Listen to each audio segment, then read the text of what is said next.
বলতে চেয়ে মনে হয়, বলতে তবু দেয় না হৃদয়, কতটা তোমায় ভালোবাসি।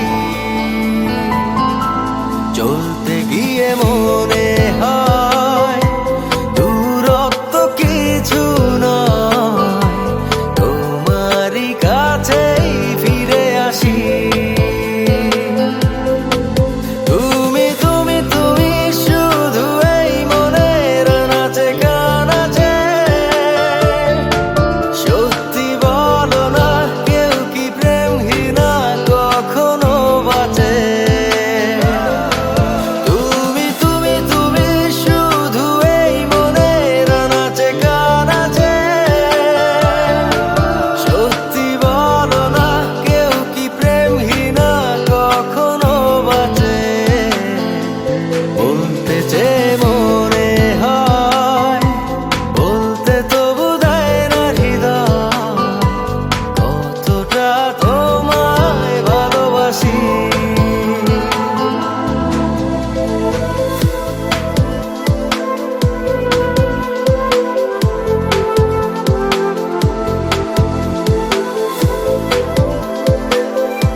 মেঘের খামে আজ তোমার নামে উড়ো চিঠি পাঠিয়ে দিলাম, পড়ে নিও তুমি মিলিয়ে নিও, খুব যতনে তা লিখেছিলাম।